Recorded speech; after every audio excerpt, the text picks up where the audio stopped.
one steady diet of what to do because you can score in multiple ways. So you just got to play the game, honestly.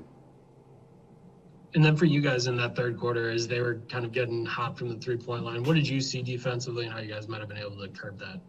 They made some tough shots, and then I think when we rotated, we gave them some wide open shots, and then they knocked them in tonight. So sometimes you just have that night where defensively you're not at your best, and tonight was one of those nights. Jim Wazarski. Jrue, what were they doing, or maybe what was it for you guys in terms of ball handling and turnovers? I think it looks like 16. They had 15 points off of that, but when it happened, it seemed to be always at an inopportune moment. So what were they doing, or again, maybe what didn't quite work for you guys? I mean, for me personally, I might have had. Let me see. Oh, it's not up there. I think I had 4 or 5 turnovers, but it was just being lazy with the ball. I don't think it was necessarily anything that they did. It's a physical game, and it was the last time we played. But I think today, just me personally, I got to be better with the ball. And I think my first 2 possessions, I turned the ball over.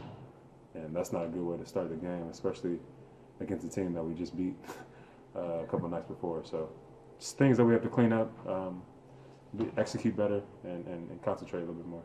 Right, and just finally, I mean, Chris talked a little bit about the film that he watches. I mean, in football, there's that expression like you just burn the tape and move on. Like, how do you guys haven't had a game like this in a while? Like, what do you, especially playing tomorrow, how do you handle this from tonight to tomorrow? Is it it is what it is and move on to the Knicks, or do you look back at some things? I think it's personal preference. I think you can get anything out of tape, out of watching film.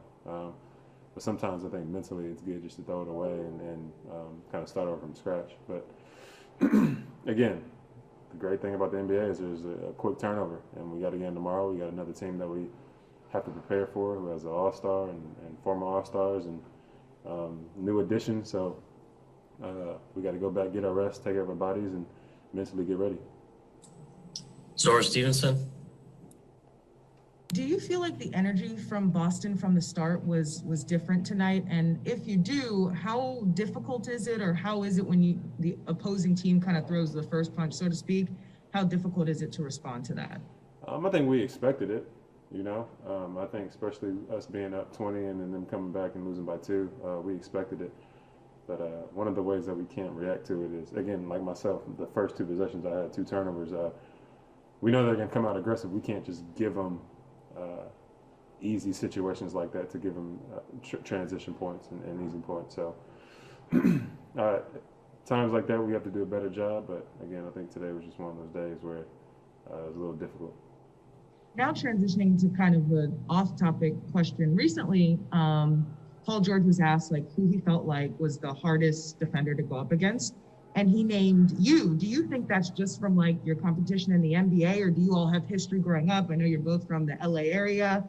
And what do you think of the respect that you have from your, I guess, fellow NBA players around the league when it comes to defense? Yeah, me and Paul have been battling since a little kid. So I think to be able to have that relationship off the court and then to see each other succeed here at this level is awesome. And again, I'm honored that he would say that, just because of everything I feel like we've been through growing up and doing all that. So he's one of the best offensive and defensive players in this league, and it definitely does mean a lot. So I'm honored he said that.